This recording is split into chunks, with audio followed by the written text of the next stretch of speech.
All right. Welcome to another episode of My Wife Hates Me from the Sirius XM studios in New York City, 6th Avenue and 48th, 49th, live 7 to 9 Eastern Standard Time, LA drive time 4 to 6, 4 to 6. Myself, Bonnie McFarlane, none of our guests are here, which I don't care. Am I allowed to say on the radio show that if you go to Amazon and buy stuff, go to amazon.richvoss.com? I don't know. We'll find out. I don't think I am allowed.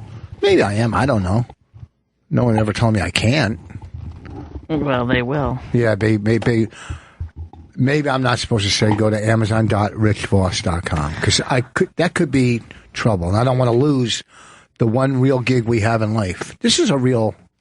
This is a real I haven't had a real job gig in life since I was, like an ongoing. Yeah, this is like real. Right. Like, this is like you have an employer. For a company, even though we've never been invited Hopefully they won't listen to this show, because if I heard a show start like this, I would be like, get them off the fucking air. Well, that is bullshit. You start a show like this. Welcome, ladies and gentlemen. This is My Wife Hates Me. I'm Bonnie McFarlane. This is Rich Voss, my co-host, and the guy that I hate.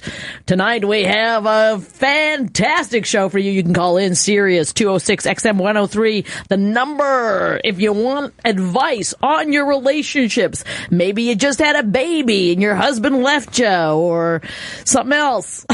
866-969-1969. And check us out on Twitter, Rich Voss.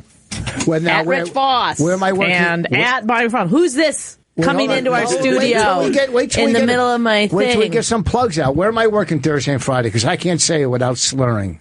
Where am I working Thursday and Friday? Rich Voss is working at the Joke Joint in St. Paul, Minneapolis. Thursday and Friday. You better get your tickets now. They're going fast. Where am I next weekend? Next weekend, he is all the way up at Mineola on the Long Island. Bohemia. Oh, Bohemia. What's the name of it? Pardon me. It's called McGuire's. And the weekend after that, do you remember? The weekend after, he's going to be in Florida. Are you anywhere near Boca Raton, people? What's the name of it? It's Black Box Theater. That sounds small. I'd get my tickets now. That's May 13th and 14th. And our guest our guest tonight is Rob Little, all the way from God knows where. I don't know one thing about this guy. I should have wikied him before he came in. Rob, tell us a little bit about yourself. I would prefer you to be laying on the floor again. That would be nice to do the interview that way if we could. Oh, you heard our podcast? Yeah, I listen to you guys. No man. fucking way. Sometimes. This is not the podcast. A lot of people get mixed up. I know it's not. We do one from home. It's completely different from the one we do here. They're both called My Wife Hates Me. That's not confusing. Is this your boyfriend right here? Is that him? Oh, my God. Richard, be normal. No, I'm not going to be normal. Be normal. Come in. Oh, Michael Moynihan is here. Look, all the guests are coming. Guess which one is my husband? You don't know either one of these guys. Just take a guess. Take a wild guess. Oh, you do? You met him before? Yeah. Both of our guests are here. Rob Little, who's a comic who I've had the pleasure of working with once years ago. Moved to L.A. You were from Detroit. Detroit? Yep. So you were the last one there, and then you moved to L.A. And Michael Moynihan is... Moynihan, say it one more time. Fuck do I... Michael, hold on. Moynihan. You say it right. No, I mean, the ham is a bit... Michael Moynihan. Yeah. Where have we met? Morning ham. Have we met? Yeah, I think the last time I was on here, you were in L.A. or something. But we met in the green room at Red Eye, because we were on Red Eye together, and you talked to Bob Woodward. Do you remember this? Oh, he was next to me. Watergate fan. Yeah, and I've been a journalist for a long time. I never met the guy, and you were talking to him about drugs and stuff, and like you did something. You did so something. Rich Voss. No, it's so Rich Voss, and you were. I don't even know you were so Rich Voss, and you were like you did some benefit in D.C. Oh yeah, and it was it was like Aerosmith was there or something. Yeah. And you were saying, and you guys had this great conversation, and then I had never talked to Bob Woodward, who's like kind of a hero to most journalists, and so then I'm was behind. he deep throated or something? He got deep throated. He got deep throated. Yeah. And I was like behind him at one point. I was like, maybe I should say hi. And then he turned around and he shushed me. And so it was like he was watching O'Reilly on the monitor. He was like, "Excuse me, shh." And I was like, "Oh, I just got shushed by Bob Woodford." But Rich Voss got to talk. Oh, they're like Facebook friends now. It's incredible. Now, how long have you and Bonnie been fucking? Oh my God! I'm just kidding, Richard. Why do you get so upset when I make a joke? Because it's humiliating to think that he knows me as this like well-rounded, intelligent, beautiful woman, and then why do you it's so like beautiful in? I was hoping I could fool somebody, and I think so. Then he comes in and he's like, "This is the jackass you're married to." Wait, but you think it's bringing she's me hot? down. Well, the first time we actually met a long time ago. I remember. I just didn't want to say. That's all right. No worries. And I think you're getting prettier with age. Oh my goodness! I think so. You're like a fine wine. I would say. I would say fucking beautiful. And I smell like. I kind of remember you in the dressing room. Yeah. In the dressing room. I think we were on together too, which means I made like a huge impression on you. No, we were. I think so. Yeah, we sat next to each other. I think so. I don't remember who. I don't remember who else was on. It was when Shalou was hosting. So it was like post Gutfeld. But I'm trying to think. What the top? I kind of remember it. You don't need to think about what the topic is and stuff. I'm just trying to put it all together, sitting next to him. Yeah. Because I did remember I liked the guy. Did you have your hat on? No, I'll take it off. I liked him because remember I came over and said I met this. I told you would like him. Huh? Didn't I say you would like him? And you said, no, I won't. Are you Jewish? Am I anti-Semitic? What do you say? Am I Jewish? Yeah. No, but I write for a Jewish magazine. Okay, good. I write for Tablet, and I had a column for a while called The Righteous Gentile because I'm so philo-Semitic that I write for a Jewish magazine. I'm the only non-Jew on staff, by the way. Pro-Israel? Very much so, yeah. Good. Very much so. What, you're anti-Israel? No, I don't care either way. Why don't you? I'm so open-minded about everything. The business you're in, you got. I seriously don't care. As a Jew, the business you're in, you have to be anti-Israel. You do, You have to. I mean, if they ever asked you to play in Israel, you have to boycott it. Really? Or everyone gets really mad. Yeah, there's like if bands play there, people freak the fuck out. Like like the Pixies were going to play in Israel, and everyone was getting up in like Black Francis. It's like just like this little guy who plays, and they're like, you can't play in Israel, and he has no idea why. And some people cancel too. Let me tell you something. I've been working on the Centaur for so long. Who's like if Taylor Swift wants to play Israel right now, no one's gonna. It's gonna be a horror. It's gonna be a horror show. It's gonna be a news story. Because people will protest. Who will protest? What do you mean? Well, just the psychos. The people that go out there and say, you have to, it's called the BDS movement, the boycott, divest, and sanction movement. And you're supposed to boycott Israel because the Israelis supposedly collectively punish the Palestinians, and in response, you're supposed to collectively punish the Israelis. Wait, but see, if everybody listened to boycotts around the world, no one would buy anything or go anywhere for anything. Sure. You're supposed to not buy soda streams, too, by the way. Which is Israeli, and they were made in the occupied West Bank, but unbeknownst to people that were boycotting, they provided like thousands of jobs to Palestinians who otherwise wouldn't have had jobs. I remember you talking about, and you know what? If we're going to start boycotting Israel, hey, maybe we don't use iPhones anymore because where that technology comes from is Israel. How about we don't use some... Oh, shit. There goes my iPhone. Well, the incredible one was Stephen Hawking. You know the guy in the wheelchair that I know who Stephen Hawking talks like a robot? He had made... I think it was Stephen Hawking that had made some suggestion we should boycott Israel, we should be part of this academic boyfriend, and it was revealed that the contraption that he's in, that sort of like, the steam thing he's in, that was created in Israel. It was like some of the technology in it was made in Israel. At first it was, a torture device. It was a torture. It was an Iron Maiden. Okay, they were using it against the Palestinians. Exactly. He didn't really say it. He typed it. Exactly. He was like, okay. Somebody else doesn't he talk? His thing talks. I wouldn't think we'd think he's as smart as he is if that thing had like a southern accent. You're right. Can you like change him like GPS ones? Like the British lady? Right. Yeah.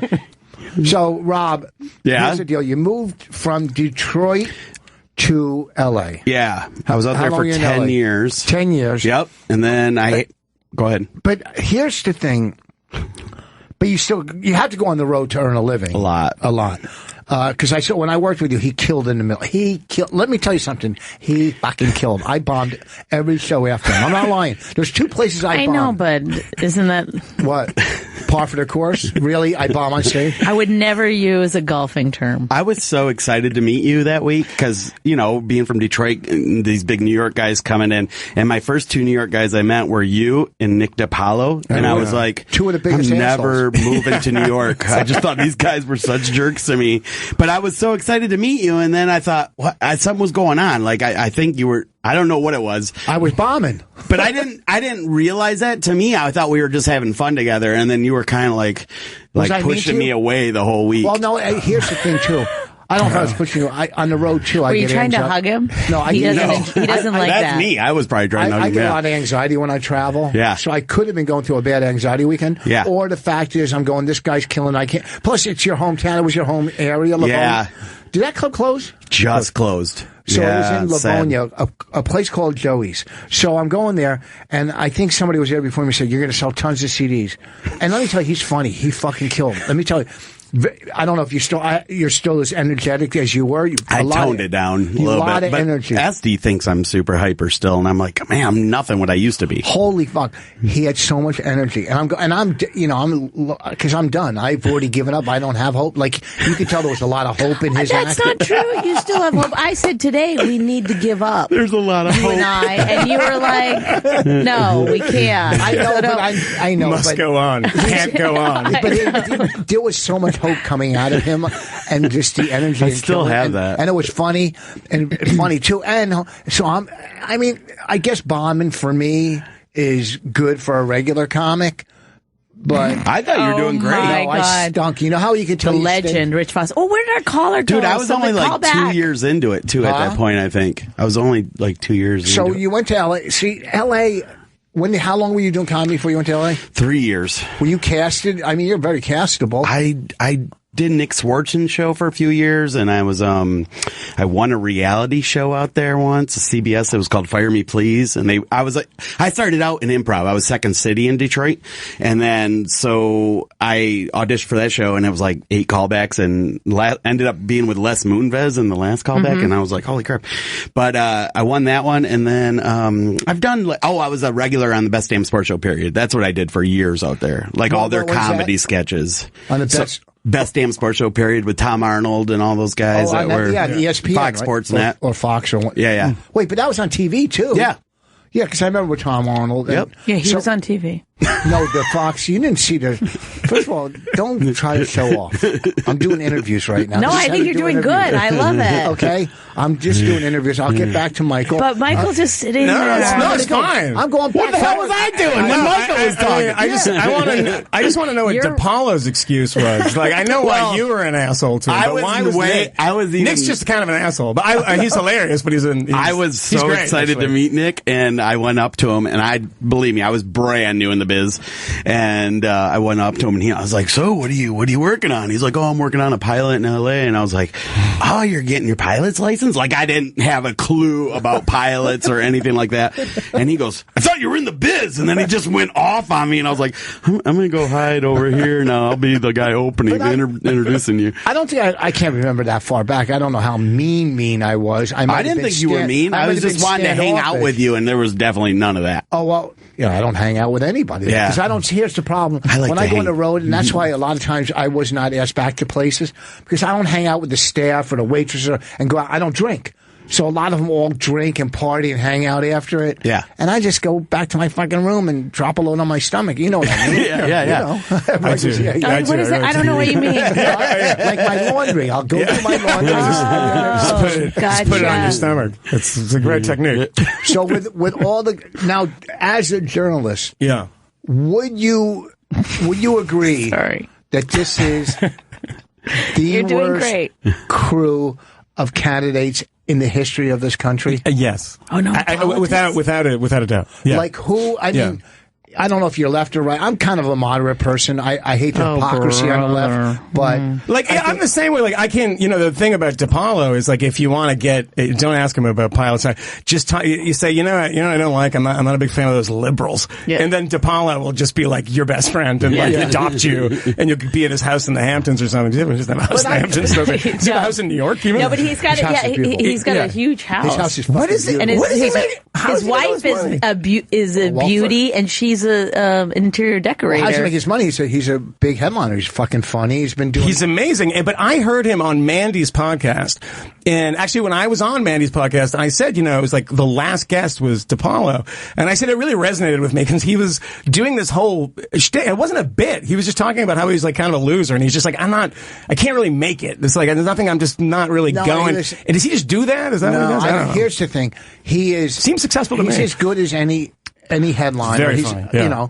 He's okay. The thing is, I love DePaulo. No, so do I. I'm a big fan. It's that type of comedy. I like somebody who won't fold, who won't pander. He won't pander. He won't fold. He does what he wants to fucking do. Right. He's like you. What are you talking about? You guys I wonder why you like him. Because that's his style. Patrice. These are comics who do what they fucking want to do. It's basically anybody that was on Tough Crowd, that he was a regular on Tough Crowd, were like all the comics that I liked, because they were all people that, didn't pander and they didn't give a shit. And DePaulo, I guess part of that shtick is that his politics do probably hurt him in some ways, because he's pretty outspoken, right? It's pretty outside the... But I think in this business... I don't think his politics as much as, and I'm, since you're talking about him, but I could use so many comics as an example, and I'm one of them. Or you take like a Florentine, or I think in this business where there's a lot of female presence and a lot of power with female. I think in this business. Wait. You don't think so in entertainment? Or in TV? Entertainment, maybe. Yes, in TV. Yeah, you don't think there's a lot? Maybe in TV, yeah. Yeah. So you don't, and I think we remind. I mean, just in comedy, there's not. I mean, no, in TV and in production and in just in the shut business. That bitch up. Let him make his point. Yeah, but what I think is that we're the type of comics that remind them of the assholes that they went to high school with. Yeah. And you know what I mean? Like, we're the fucking... you're like getting to the point. I don't think it's just women that don't like you. There's a lot of people in the... It's American. Yes. I mean, you've got like...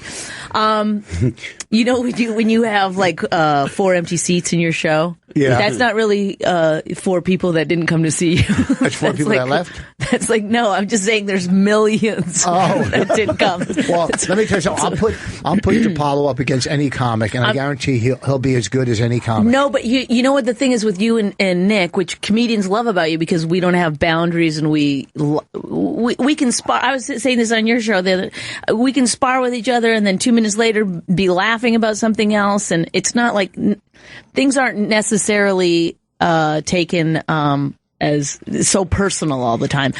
But you guys expect other people in other businesses to sort of have that same philosophy of life, and they don't. When you're aggressive like that, they take it very personally. But that's the question I asked you, is that just from an outsider's perspective, and comedians seem to be the most competitive people on the planet. We were talking about one comedian in particular who, when they get famous, there's a lot of sniping. Like it wasn't Amy Schumer. It was definitely not Amy Schumer.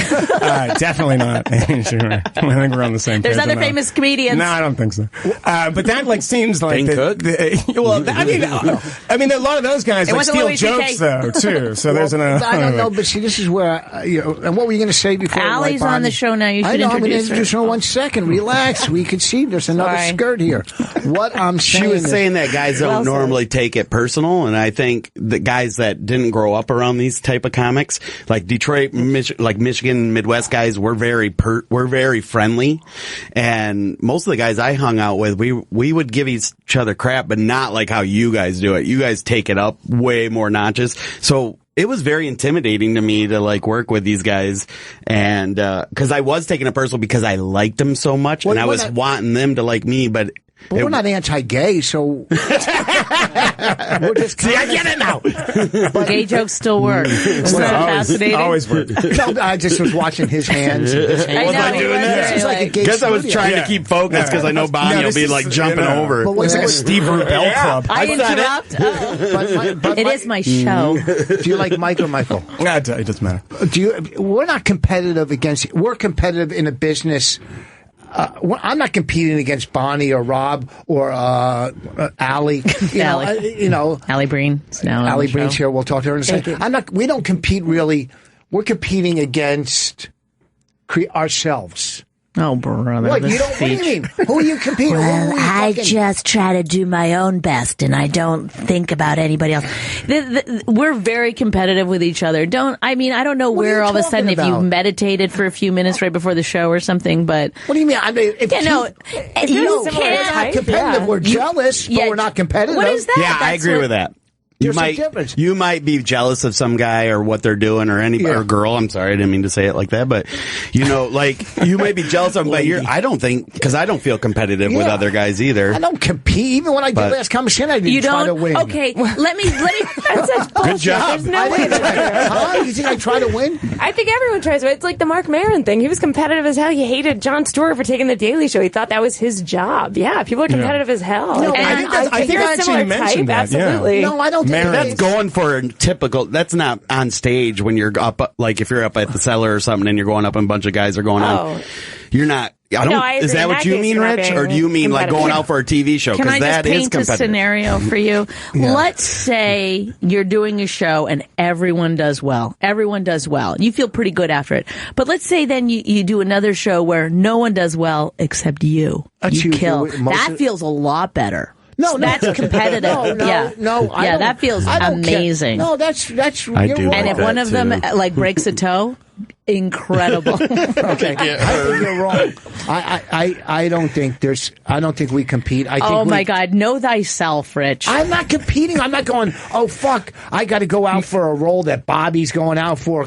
I don't. We don't compete. Maybe it is jealousy. Maybe that's the right word. Because to the Mark Maron thing, I think I brought that up. Like Maron did an episode of WTF with Louis, and it was 2 episodes. They broke them up into 2 parts because it was all Maron telling Louis like I was really jealous of you. Yeah. And we didn't talk for years because I was really jealous of your success. Full stop. Nothing else. Rich would like to weigh in on this, except he can't watch Louis C.K.'s show. Why not, Rich? Because I don't have time. I'm work. My What's the real answer? Dropping loads on his stomach. He can't watch other people be successful. That's not true. Did you ever watch Amy Schumer's movie?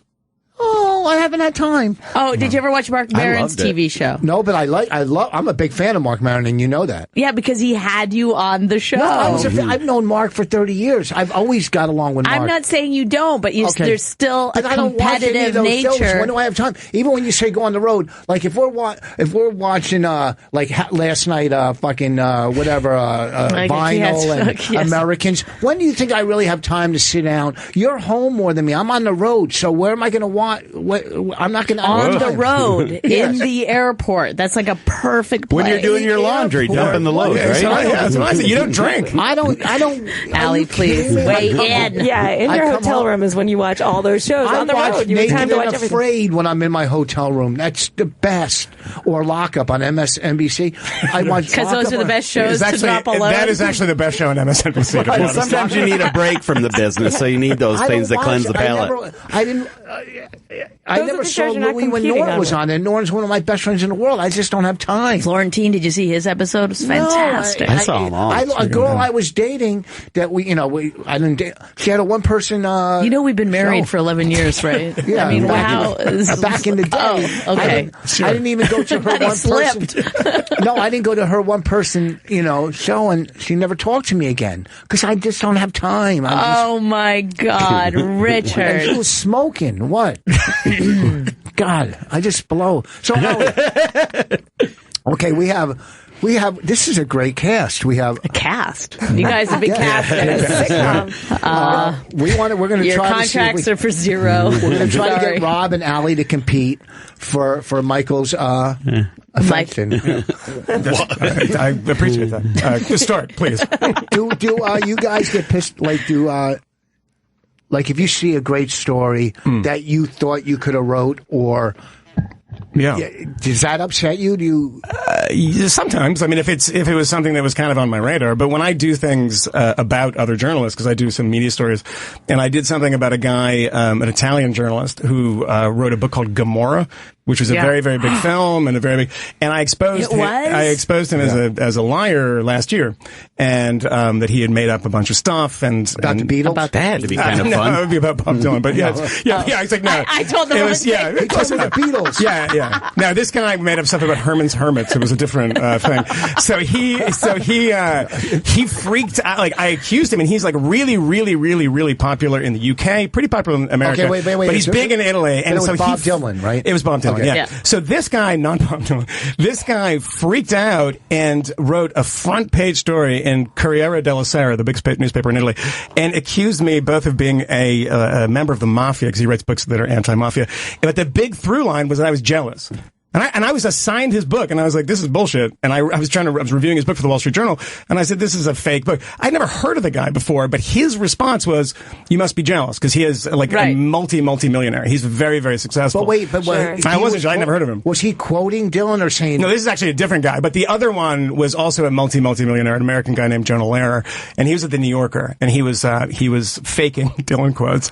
And then when I confronted him about this, that was actually much worse, because then he constructed this weird edifice of lies of how he had these quotes that nobody else had ever heard. But how did you confirm they weren't Dylan quotes? You spoke to Dylan, or you talked to Dylan? No, nobody speaks to Dylan. That's the thing. That's why he tried to get away with it, because he thought, well, I have these quotes, and knows that Dylan, the last interview Dylan gave us to 60 Minutes, and he wouldn't even be interviewed by 60 Minutes. No, like they had. Oh no, it was Scorsese documentary on PBS, No Direction Home. Scorsese wasn't allowed to. Martin Scorsese wasn't allowed to interview Dylan. His manager did it and got questions. So that's how hard he is to get to. But I got to his manager, and the guy said, "No, this is total bullshit. Never heard of the guy." But wait, now he's doing fucking commercials for Microsoft, right? Yeah, Godspeed to him. He did a Victoria's Secret commercial. He did a car commercial. Yeah. So what? I love that. Wait, what did he say? It's like what? If he had just been like, oh, I made that up. What would he still would have gotten fired, and he just got a plum new job at the New Yorker. Like a staff writer job at the New Yorker is a very, very big deal. Yes. It's like as high as you can get, and it's like the brass ring of journalism. So he's pathological. Got a job at he's pathological in a lot of ways. And so the interesting thing about the story was the sort of pathologies that unfolded when I confronted him about it. Mm-hmm. And he was like inventing this totally insane stuff, and trying to make it off the record, so I couldn't report the insane things he was telling me. It was just bizarre. So you've gone after, is that... And then he read my book, and now you got a big thing coming out. I've done that too. I've done that too. They did it to themselves. I have done sort of plagiarism stories, and sort of career-ruining plagiarism stories, but five or six people. Is that what you set out to do? Or are you? No, not at all. No, I have a mental illness. I see things and I'm like, that doesn't seem right. So Allie, twitching, and I look it up. I'm like a not interesting Rain Man. Allie, have you ever snitched on anybody like this guy? I don't think I have. I don't think I have the attention to go into things that deeply. Actually, I wouldn't be able to. It makes you a huge target, though. But you don't get nervous. People want to take me down. But so now anything you write, they're looking at it with a fucking sure. a micro. Anything. Yeah. But you obviously are a stickler for it. That would make you better, I would think. I'm still paranoid, but I have a series, like if I'm recording something, I put them in different colors in the Word document. I have a system, a way of doing it, but I double, triple check. If I'm ever wrong, I freak out. I've been interviewed many times. But a lot of times I get misquoted, but it's a better quote. Oh, yeah. And now I kind of feel it. Like sometimes I'll be like, you can rewrite that if you want. I'll give them a little like wink, wink, because that's what you guys are. You're professional. Oh, it shouldn't be writers. Yeah, you shouldn't punch up quotes. No, but people do, and it's wonderful. Yeah, I don't disagree with it. I've done articles where they've done no research before they interviewed, which is the worst. Oh, yeah. A lot that of must radio feel weird, Rich, right, Bonnie? like you did with them. Well, I did. Or you with me? No. Oh, but I know. But you told me. So you're that Mexican guy that did the story on Bob Michaels? But you said the Beatles. Misquoting the Beatles. Tried. Yeah. I gave him a little synopsis in the car, and I said, I saw Bob Dylan. I guess it was in '75 or something. Bob Dylan and the band. Yeah, but they played separate. I don't remember who headlined. I guess it had to be. Because when he had the white makeup and the oh, this the was in cowboy the 70s. 75, yeah. 75. Yeah. So Rolling Thunder tour, that, right? Yeah. The Rolling Thunder tour, yeah. I saw it at the Garden. It was fucking unbelievable. Yeah, and the band played separately. All Canadians, the Robbie Robertson and the Canucks. Yeah, they know what they're doing. Did one commit suicide? One of the guys in the band, or pass away? The lead singer, I think, passed away. Yeah, a bunch of them. Levon Helm, the drummer, passed away recently. Can I take this call? Speaking of concerts, I was just at Springsteen last night, and Chris Christie was right next to me, just dancing his ass off the whole night. Wow. Yeah. What do you mean, like right next to you? Like 5 feet away, maybe? He couldn't get front row? Oh, Springsteen. I was on the floor, and he was on the seats right next. I was like up against this, almost to the seats. But wait, I thought Springsteen wasn't a fan of Christie. I don't know. But Chris Christie loves him. Yeah. Been to dozens Yeah, that was of the his... whole thing, was that Chris Christie was like, so what, I still love him. He's my favorite. When I told the story before on radio, we were sitting on... The call is... tell him to hold on a second. Carlin, wait. We were sitting... This is probably 73, 74, 76. We're sitting on my friend's porch. I've told the story a million times. What do you guys want to do today? Well, some band's playing behind Kane College. Can I tell it? Kane College. Free beer and hot dogs. So we go, fuck, free beer. Yeah. And it was Springsteen. Oh, wow. You could walk up to the stage. There was probably 100 people. Any hairs going up in the back of your neck? No, it's a Richard Linklater movie. Yeah, no, I've seen this before. Go ahead. What do you mean? It's dazed and confused. No. I want him to see it like, that does not ring true to me. It's true. They never had hot dogs. Never played at Kane College. And I was going to my friends, I'm going, look at his sax player. This guy's unbelievable. He stood out more than anybody, was Clemens. Clemens. And it was free hot dog and beers. And then they played in Central Park. They never gave away hot dogs. They used to have free concerts in Central Park. Carole King played. It was a Bud Light, so whatever series it was, and Springsteen played. Rich is 84 next years thing old. you know, he's on the cover of Time magazine. Okay, let's go. Carlin, go ahead. What do you want to say? Well, I'd like to kind of apologize or set a little something straight with Rich. I think we had a misunderstanding. And what? I love this. What was Carlin is the comic that dresses like he thinks a comic should dress like. Oh, I remember. Yeah, well, you've got the big ties. Oh, I know what he did. I got him guest spots, and he brought me a dozen golf balls, and I said, you don't have to. Do not bring... You begged me not to. You begged me not to. I begged you not to. Right? I said, don't bring me anything. I'll get you a guest spot. And then is it like a lady where he didn't bring you anything, and you're like, oh, you don't care about me? No, now it just hit me, and it pissed me off. Because then he went on either Twitter or Facebook, whatever, and goes, like Rich Voss, who made me bring him golf balls to get on stage. How does that make me fucking Yeah, really? No, go ahead. Can I clarify, sir? Yes. Okay, and one thing that I did was I assumed more familiarity with you than I have. And I thought maybe that would be our inside joke, and you think, aha, you little fucker, so what? Aw, that's kind of sweet. Well, it's kind of me being a dork, but that's cool. But I like that about you, Carlin. But I said, and if I remember correctly, of course I do because I'm obsessed with it, I just said... Well, I'm not obsessed with you, Cole. I just at the moment was pissed off, but go ahead. I know you were. I'm trying to apologize because I understand that you It's hard with Rich. Trust me. Go ahead. You thought I was trying to fuck with you. I really wasn't. I thought I had an inside joke with you and was assuming more familiarity. No. You've never asked me for anything or anything like that. I've always been nice, but here's the thing: you don't know my followers. He will upgrade a compliment. You just saw it happen. No, I'm not. I've always been nice to you. Listen, I'm trying to. I know. He said you've been nice to me. You said I've always been nice to you. But he doesn't understand the followers on Twitter. When you put out Rich Voss, let me go on stage for basically payola, it just feeds into their anti-Semitic, anti-Rich Voss fucking negativity on Twitter. Do you understand that? Yeah, I do understand that. Okay. And isn't it true that he didn't make you give him golf balls? He made you blow him. Is that true? Which has nothing to do with being Jewish. I just understood that he wasn't getting it home, so I tried to help him out. Did I block you? No. Okay. So I wasn't that bad. Whoa, you got away without getting blocked. That's pretty good. You said something like, please don't ask me for guest spots anymore. You're trying to make me look like a dick. Well, you're still on... I think he still doesn't want you to ask him for guest spots. No. Just reading his face. No, here's the thing. Where was it? Heroes. You know, here's the thing. You're still on punishment. But next time I see you, if you bring me a dozen golf balls...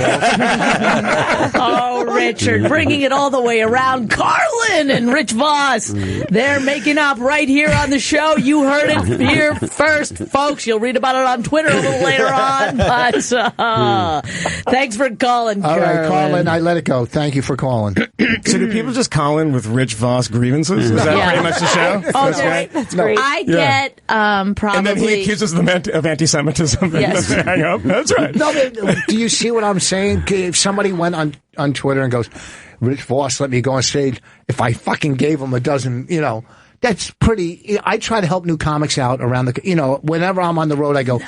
No, that's a lie. I always do. Always give guest spots to comics on the road. Yes. I was saying no to something else. But Rich, he said, I just want to point out at the end, and there's maybe a bit of crosstalk there, he said that you're one of his heroes. So that's, it's not like, he flamed you on Twitter. But he also is a big fan. Carlin loves you. I just wanted to be I want to be on Carlin's side. I feel like he's being ganged up on. I feel like the next time you see him, you should give him a tie. He's kind of funny. Like, he's an older guy, and there's something about him that's funny.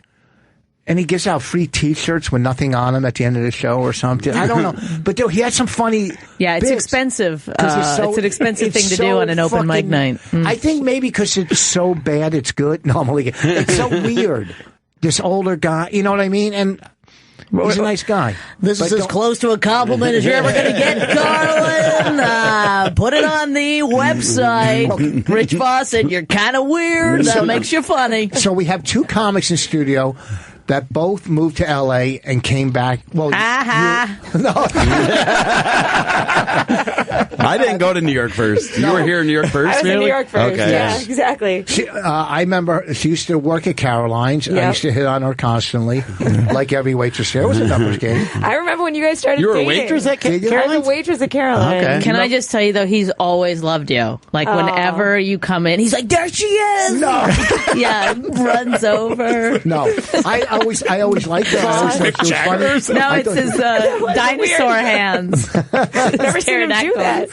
Speaking of guest spots, giving guest spots, I think I gave you one, right? In Des Moines or something like that. You wrote. Somebody's looking for people. Yeah. Well, who's No, doing not it? at all. I was just like, I remember thinking, oh, this girl's Well, great. when they started dating, Voss was a guy. He would hit on people. He would make jokes. People loved him, but he was never serious about anything. And then Bonnie started coming around, and he would be in the back taking pictures. Please, He can would be you taking back pictures that of up? her. It was the most Bonnie adorable started thing. coming around. I was taking When I was getting to that age where I needed a husband. I was taking She was trying to present. You were taking pictures in the back when she would go on stage. It was when you guys were both. Ew. Yeah, it was disgustingly adorable. In the beginning, people would say to me, like, I don't know what you did to him, but he's so much nicer now. And I just thought he was So the true. biggest asshole.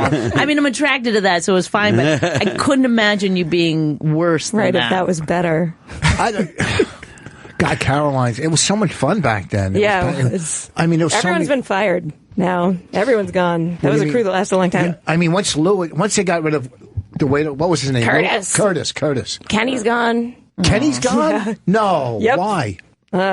Hey, do you remember the nighttime manager is one of the biggest fucking acting stars right now? That was before. I didn't know him. That was before I was there. That was Idris, what's his name? Idris Elba was the nighttime manager at Caroline's Comedy. The Stringer Bell from The Wire. That guy? That was his first, I guess, big role.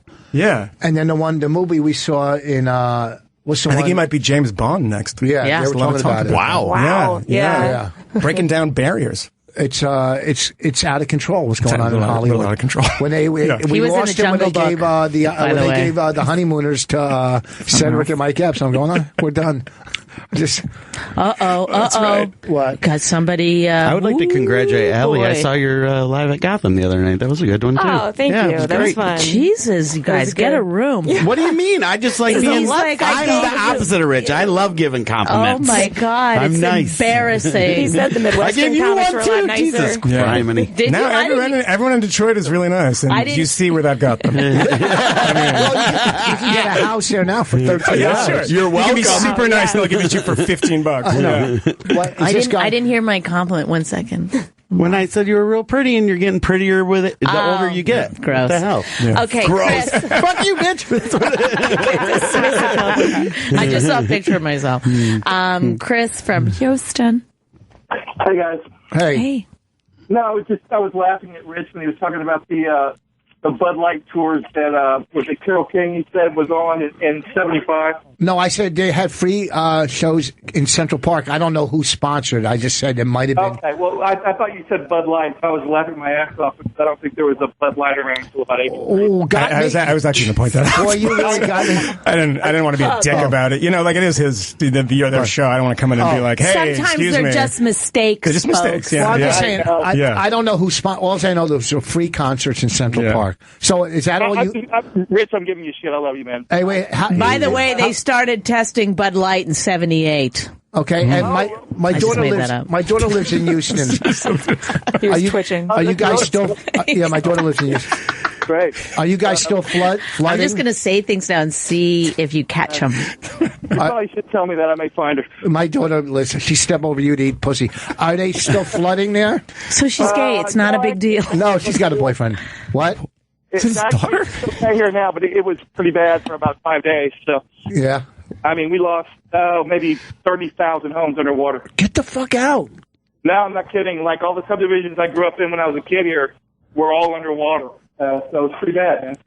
Wow. But luckily, I pulled myself out of the ghetto because I'm a white man and moved to a somebody's twitching. Somebody's twitching. No, that's not because of a lie. It's because of racism. Yeah. Wait a second. You're saying the houses that were all destroyed were in bad neighborhoods? Is that what you're saying? That's what God does. I don't know if you know about like hurricanes, New Orleans, tidal waves. It's never in the good neighborhoods. You didn't notice that? Tornadoes God are always in poor people. in mobile parks. I'm just going to not say anything in this bit. Yeah, I know it's ridiculous because that's a liberal. Yeah. Look, I'm pointing out something that's wrong with your God. Okay, It's my God. I mean, I think you shouldn't believe in God. I don't think you should believe in God unless good things have happened in your life. Rich, are you a religious Jew? No, I'm more of a reform. No, it's not about religion. It's about He's taking off his headphones. no because serious. He's going to put his kippah on. So he took the headphones no, off. it's more about the preservation and the anti-Semitism around the world. Bikers It's more from about Houston. A lot of it's that more- these days. There's, so thank you for the call. It's more about look at. I mean, I don't put cheese on my pork, but Yeah. Oh, you silly goose.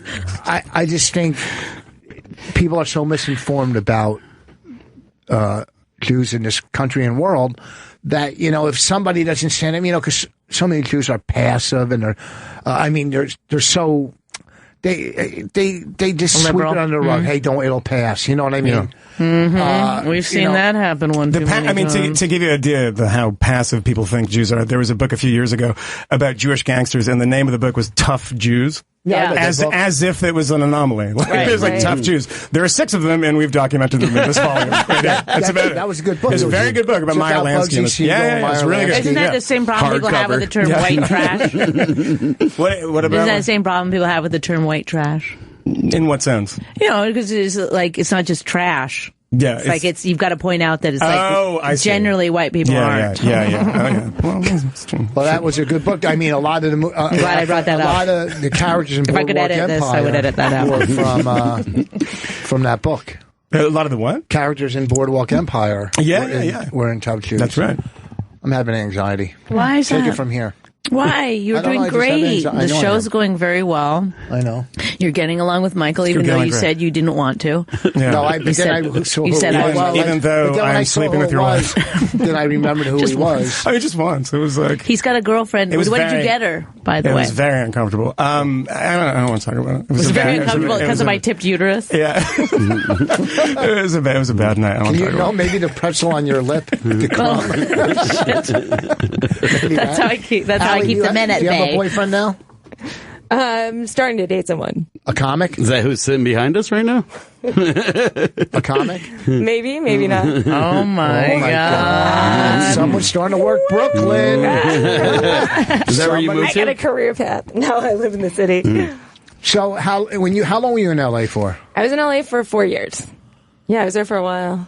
And how did that go? What was your day-to-day like in LA? It was okay. I went out, I started doing a lot of festivals when I was out there. And what actually helped is that the comedy is less competitive. It's less funny. People aren't into comedy. They're into like getting a sitcom. Mm-hmm. So I could stand out a little more, I guess. So I got Montreal. I got a manager. I got all that stuff out there. And then I ended up getting a writing job back here. So I moved back for that. For who? For AOL. I was writing their morning show. For what? For AOL. They're trying to do original programming. So I wrote their morning show for about a year, and then I quit that. And now I'm writing for Forbes, which has very little to do with comedy. But I'm doing a podcast and writing for Forbes, and then just doing the road again and all that stuff. Malcolm, I used to live by Malcolm Forbes. Did you? Years ago. We rented a place in Plainfield? P-Pack. Yeah. When we lived in P-Pack Gladstone, me and Kathy. Was she the bulimic? Was she the one that shit the bed? No. Which one is it? I only know Stop them two. It. No. She was a beautiful, nice girl. And with a shoe store? No, that's Anna. God, the shoe store. Okay. He made me go meet one of them. He was like, come on in. And then she was weird, like trying to give our baby. I had a baby, and he was like, come in, meet my ex-girlfriend. I was in her town. And so I said, we always go were in. friends. We only went out a couple months, me and this girl. Yeah. And we were friends. No big deal. So we're right by the store. I go, come on, and know, she let's tried get to my give kids some, my daughter some shoes. I said, keep your fucking shoes, bitch. I want to know about the one that he was showing his family off to his ex. That's what he's doing. No, it wasn't. She wasn't an ex like that. Okay. She was just a friend. Went out with her more of a friend. Months. Yeah, she was more of a friend. I had no resentment or anger at all towards her. But you were I think she was super hot that he was showing. Look at what I used to get. This is the level I used to be at. I could have showed Bonnie, look, hey, step it up. You know what I mean? I'm doing the best that I could possibly do. That's it for me. I had a fallout with an ex-girlfriend this week. I don't want to get into it, but we patched it up, you know. She came to see me at the Stretch Factory and didn't work out. Oh, please tell the story. No, it's too long. Oh, my God. This woman on Facebook. Can I please? It's so entertaining. This is the kind of white trash. No, she's not. So stop. We're talking about. Stop. You don't even. I haven't seen her in 35 years. She's not listening. No one's listening. Let me go on record as saying that Rich is fine with her. As the wife, can still have like a weird... Well, maybe her husband's not fine with me. Yeah, it was okay, good. So then I can talk about it. Why? I want to. They care? You got guests in here. She was in. We got two failed comics from L.A. Okay, we got a journalist who's like constantly on the lookout for plagiarism. Kind of a failed got journalist. Contracts on him throughout the world. Little bit of a failed journalist from Boston. No, not failed. A mafia. Yeah. I'm surprised. You know, I hope this is bulletproof glass. Yeah. You know when I play golf. Well, I used to play Yasna Polana. Well, how is this going to relate? We don't know, but let's listen. He's trying so hard to not tell this ex-girlfriend story. That's all you're doing. It's stupid. It's too long, and things don't work out. Anyhow, were you trying to hook up with her again? No, I invited her. What do you mean don't work out? See me. I haven't seen her in 30-some years. You know, her name wasn't on the list, as he said, and then she got pissy. She wrote him a bunch of. You think you're so great. Oh, brother. Are you serious? Whatever. It's long, but it's just you inspire so much anger in people. It's amazing. No, actually, it made me realize, like, this is where he came from. It's all just, like, this angry, everyone that remember when you were, like, hanging out that one time with your, 4 buddies that you went to school with? At my brother's funeral?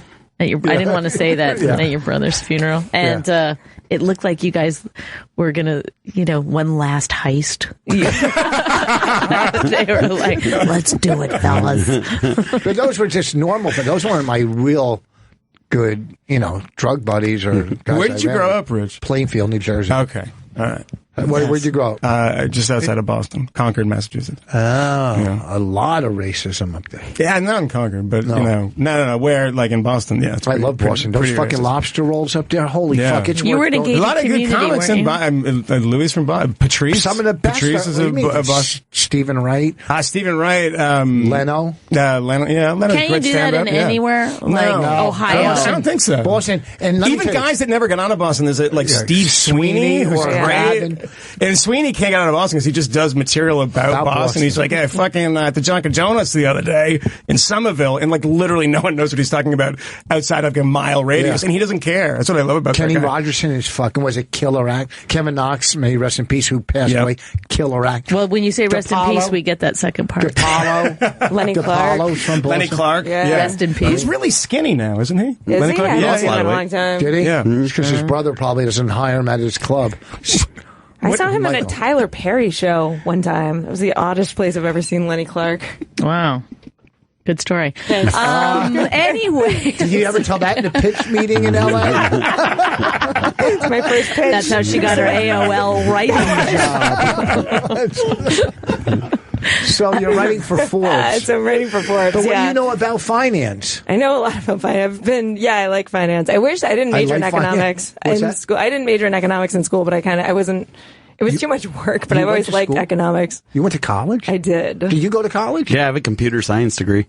Wow, this guy loves bragging. It's crazy. We are. You're from Detroit. We got it. It's amazing. I was working I'm a for nice IBM guy. when I quit to do comedy full time. Okay, that's always fascinating to me. Yeah. These guys that have a good job, and you could have done that your whole life. You could have started moving up. I hated my life, though. I hated it so bad. And so I hacked into the email system and sent out a company-wide email saying people should quit their jobs and follow their dreams. And I'm going off to be a comedian. Here's my website. And I just left. And I got tons of hits that day. It was awesome. But wait, how long were you with the company?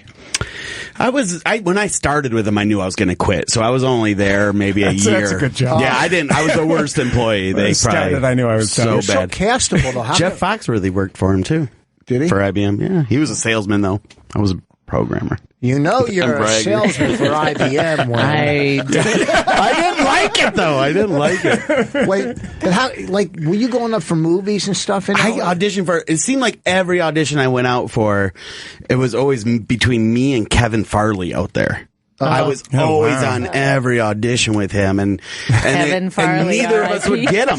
It would always be this other big goofy guy. If I was a comedian, there'd be like a million jokes I would make there. It was down to you and Kevin Farley. It was a lot. That sounds like a great project.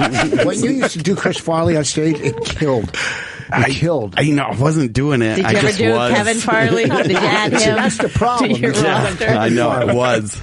But there were a lot of commercials and stuff. The commercials and stuff were with Kevin. You start off with Chris. You go, "This is Chris Farley," and then now a slightly less funny version. His brother Kevin. You know, Farley. I was watching. You know who's fucking funny? Wow. Fucking really. And I would just. David Spade is fucking funny. He's really funny. Yeah, I've always liked him. I was watching this thing on Facebook about he was working at something, interviewing this girl coming in. He's so fucking funny, man. Mm-hmm. He is hands down. He's got a very specific It's just his tone. delivery and everything about him. That's a funny. I tried to. I was in publishing a couple of years ago, and I tried to buy his book. I was editor in chief of a publishing company, and he was shopping around his book. Was it some funny stories or? Yeah, what's it was it like the called? one that just came out, and he got. And all I can tell you is that the bid that we made didn't even come close, and we had it's a real big publishing company. So they were like not even in the ballpark. But I met him, and we went over it, and he was just telling the stories of his. It's an incredible thing because he's incredibly successful in all of his stories of these like cascading disasters of his life. And he told me the one which he's told a number of times now about his bodyguard that kidnapped him. And broke into his house, and he got into cocaine, and he was like all coked up, and hit him with a stun gun and tried to kill him. It was the most insane thing ever, and it's in the book. It's in the book. It's a very, very funny story. And it's a great. It's actually a very good book. But this whole bit about him being attacked and his bodyguard or whoever is like manager or somebody trying to kidnap him is great. But yeah, he's really good on Stern. Yeah, that's how I realized how funny he was. He's like fantastically sort of low energy on Stern because I guess it's like 4 a.m. But he's very, very funny. He's great. Well, Rich has a story about him. Well, the thing is that I was listening to him on What the Fuck, Mark Maron, and Mark Maron brought up your story. And he said, I didn't put it in the book because it wasn't. That's right. I remember that. Yeah, because he said, I didn't want to, like, that was, he I don't know, he didn't want to, like, tell on you guys. Yeah. Holy shit, I just made that connection now. That it was you. It was about buying drugs in New York. Well, he didn't. We held him hostage. Exactly. So he seems to get held hostage so many times. I mean, for Christ's sake, he's in Syria now. God. Yeah, I don't. You listen to Maron a lot? No, I listen to that because I think he's really funny. So I kind of select them because there's a lot of. He does so many. I had one of the best Marons of the year. People, it was voted. I was right after the president. Mm-hmm. Yeah. Oh, by who? It was one of the top 5 podcasts that Marc Maron's ever done. That you made that list. Yes. Right. Okay. Yes. I came in 3rd. Yes. There was Obama. Then it was Zach. And then me. Oh, okay. Because Zach is always funny. You don't even know if Zach did it. I would assume he did. Okay. All right, we're going to take a break and come back. What do you guys want to plug? When we come back, call us with your relationship problems. 866-969-1969. That's what this show is. Have we ever taken a call? When's the last time we took a call on that?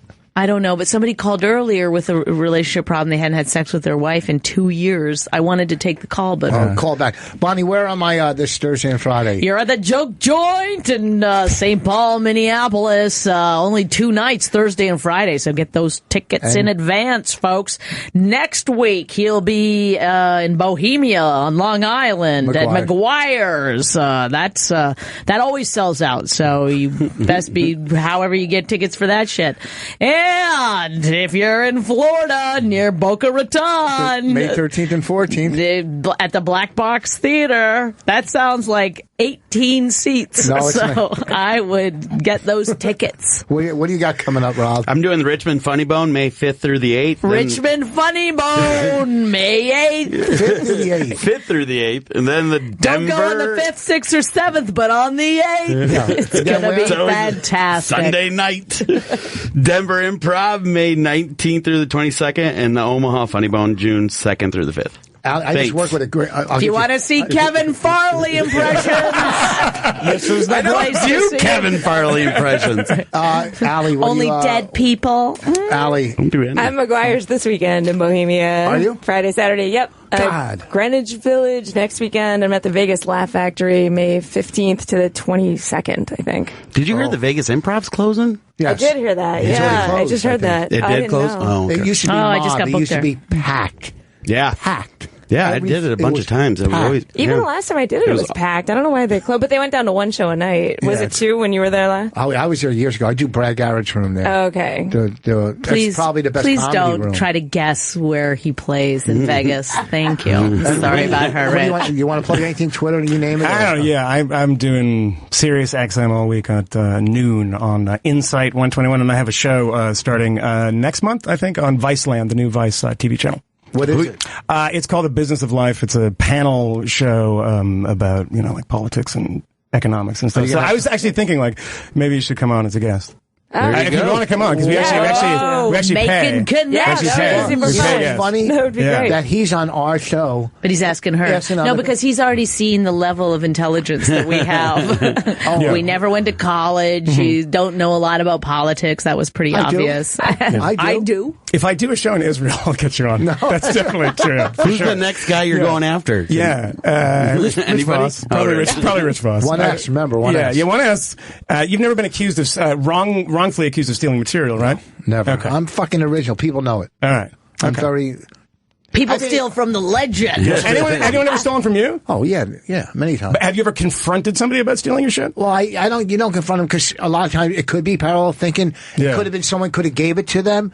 So you go, hey, look, this is how I do it when it's happened. I go, look, I've done that bit, I've probably already done it on TV or on a CD, but, I'm just letting you know that I've done it. This is what keep I doing say. it, but I'm going to keep doing it. And what did Amy Schumer say when you? No, not Amy. I'm kidding. I didn't say that. I think she's innocent. I didn't. Okay, I didn't say that. That was me. She's not so innocent. No, she's never done anything wrong to me. Now, No. Chuck Schumer. He's done some of my material. And he's done, he's a lot of problems for the Jewish people. And we'll get into that later. Okay. I'll send you a text. I always say if I see somebody doing my material, I go, I stole that from Chris Rock. Okay, I'm not telling where I'm going to be. Where can you get your book? No. Oh, Amazon.com. If you want to do it, go ahead. So get her book. That's how you get her book at Amazon. You're better than me. That's the title. Here's how you get her book. What's it about? Amazon.com, Rich Voss. Wait, how was it? Amazon.richvoss.com to buy her book. Amazon.richvoss.com to buy her book. He's going to make money off me one way or another. We'll be back. What kind of name is that? This is the worst name in the... Are you fucking crazy? The Stylistics? Don't you dare talk to me like that. Did you hear those voices? Those voices, I mean, they're not the Temptations, but they're the fucking Stylistics. XM 103-866-969-1969. We're here to save your life. So if you have any problems at all, Rich deals with addiction a lot. If you have some kind of addiction problem, we don't want to hear from you tonight. I'm sorry. 30 years sober here, folks. I carry the message. That's all I can do. He's a friend of Bill's. Wink, wink. We want to do relationship problems, and we have because Rich and I should never have made it this long, so we feel like. And also, too, if you've moved somewhere with high expectations and had to come back, call us. Coming back home, or home, just another area. Because we have other people in studio that thought things could work out better, but they didn't. That isn't why I moved. I moved to go back to Michigan to take care of my disabled mother. Is what I had to do. You went to This old story. Yeah. Well, wait, you went back to Michigan before here? Yes. I For the last 4 years, I've been back. Oh, there. I'm sorry to hear that. Yeah. So How's your thanks, mom? Bonnie. How's your mom We doing? had to put her down. Oh, God. And My mother was a horse. She kept pissing on the comforter, and we were just not going. Oh, No, my gosh. I got her more help now, and and I was able to leave. So that's what I did. Do you have any brother? Was she sad? I got a younger sister that's useless. Yes. Yeah. Oh my God! I hope she's listening. It was tough. I hope she is too. She can go to hell for all I care. Oh my God! This is from the nice guy. Whoa! It's the one sore spot because I've done everything, and I just wasn't getting any help. And I wish I would have met her in Livonia. We would have got along. Huh? Yeah, you would have loved her. Yeah. So how old is she? She's 3 years younger than me. Oh, And so she didn't come help your mom? No, she had her own issues. She's got a lot of problems. Yeah, but my sister helped with my mom way more than I did. And she will remind you of that every opportunity. No, she did. I mean, I'm going to say I was. My sister, I travel. She's home. So my mom's been in a nursing home for what, 8 years now, 7 years. I don't know. So, but my sister was really more, took caretaker. Caretaker. Yeah. That's more typical. That the girls are usually better. That's surprising. Your sister's not that way. She had drug issues and all kinds. She's just an idiot. And is she working selfish. through her problems now? Nope. She's still pretty much the same. Let me take this call. This call is going to be important. Eric from Long Island. Hello, Barney. Hello. I wanted to ask you about something you talked about a while back. Okay. I think my armpits are reeking, and you talked about a charcoal deodorant that you used, I believe. You're thinking of a different show? Yes. I've never reeked. Do you know on the radio? Do you know what's such? No, I've not talked about my deodorant. We did have Janine in here one time who was saying that she put baby powder on her pits. That didn't seem to be helping. But anything else we can do for you, Eric? I'm glad you said pits. I can help you with deodorant. I wish you could smell me from here. Oh, we can. Wow. Listen, well, you're stinging up the phone line, but here's... Oh, boy, that's Rich Voss. He'll get you every time. I love Rich. I love Bohemia last time he was out here. Yeah, go see him. Go see him. Actually, this weekend you can go see Allie. Yep, come on out. Yeah. All right, thanks, Bonnie. Here's the problem with deodorant. Doesn't sound like he's coming. Who would use charcoal? No, but I don't understand that. I used to use the deodorant that had... You don't have to mime it. We know where it goes. But now I'm using non-aerosol? No, non-fragrance. Non-fragrance. Oh, yeah. But it stains your shirts after you wash them. It's a big stains. Yeah. It's a big. You can get the deodorant. I don't know why I'm talking about this. You can get the deodorant that doesn't stain the shirt. It says so. I don't know if it's non-fragrant. But it specifically says it won't stain the shirt. Because I would put fragrance on. I feel like he doesn't know what he's talking about. I just want you to put your arms in the air for 1 second, Michael. Oh, very sweaty. Put your hands in the air. No, it's sweaty, and I don't wear deodorant. No, I don't know. When people call me, Charles, what's wrong with normal deodorant? Obviously, it's not because it causes cancer. No, it doesn't. It doesn't. Holy shit, Come you on. guys! How much I read that on Facebook, so I'm pretty sure it's accurate. Right next to the big octopus story. Stop! You didn't know. I say, where did you read that? He'd be like, Facebook. He never knew that you could look where the source was. Yeah, it's important. No, I do. I do. Yeah. If it's from the Onion, then I know it's fake. Rich, this is how anti-Semitism spreads. Because it's just on Facebook and people are like, I saw that. They control the media. And I'm like, where did it come from? Like, I saw it on Facebook. It's like, that's not a publishing platform. It's not like a real newspaper. So, just so you know. As a writer, don't you hate the internet that gives people a platform that shouldn't have it? I fucking hate it. Yeah. No, I'm not joking. Bloggers, I'm totally serious. They take things out of context. Yeah. They just fucking... No, it's the cult of the amateur. It's making everybody's life miserable. It makes it difficult to get paid, because, the idiots that pay for this stuff just say, all things are equal. I can get a guy to do this for $75. It's like, yeah, but, that's a false economy. You're getting, for $75, you're getting a piece of shit and from somebody who doesn't know what they're doing. So yeah, and what the problem is now is the 24-hour news cycle. And you see it a lot in comedy too, by the way, because what do you do for 24 hours? It used to be you'd file your copy right here next to us at the New York Post building, like Steve Dunleavy. Do you remember him? He used to be on A Current Affair. No. The Australian guy who was a great old, tabloid hack. He'd file his copy of 5, and it was always about firefighters and cops and how, like, they didn't do anything wrong. Like, you could kill a baby, and Steve Dunleavy would be like, this man is a hero. Right. And then he would go across the street to the bar, drink, and then go home. So now there's no deadlines like that. So what do? There's not news stories going on. So what you do instead, and this is 90% of the internet now, is you go and, I don't know, watch the new Jurassic Park movie and then write a column about how it's like really bad to women or something. Right. It's like you just take a movie, take a show, somebody dies, like David Bowie dies, and people try to find problematic things about that. In Washington Post, even the other day after Prince died, said, he had really bad views on gay marriage because he was a Jehovah's Witness. Who fucking cares? Right. I mean, it's like, I don't care about his views on, like, the guy, he's a musician, and he died, and that sucks, because he was pretty great. But, like, this is what you have to do now to keep the Clicking. kind of, you got to keep, like, putting coal in the furnace to keep it going forward, and there's not enough good stuff to write about. So, if the more famous you get as a comic, for instance, like, speaking of somebody we talked about the other day, Amy Schumer, that people will start trawling through her past and her material to see if she said something bad, and, in what their estimation is bad, and then you get 2, 5, 20 news cycles out of it. And that's what journalism has become, and it sucks. It's horrible that, it's like, that's basically the quick fix in life. Yeah. Same with clubs. They'll use a $1,200 headliner instead of a $3,000 headline, thinking, well, we'll save $1,800, but not realizing that $1,800, that many seats, and they also don't realize that the one comic is much better than the other one. Yeah. So people... It's a little bit, it works a little bit like bringer shows in terms of, like, they'll hire someone to write an article or whatever, but they'll just get paid per click, right? So... There's some people that do that. Yeah. And that, Gawker was doing that for a while. And it's just like, it produces really bad... See, and then it's just like, they're promoting their own thing so hard. But look, when you used to buy a newspaper, the only metric you had was how many newspapers you sold, right?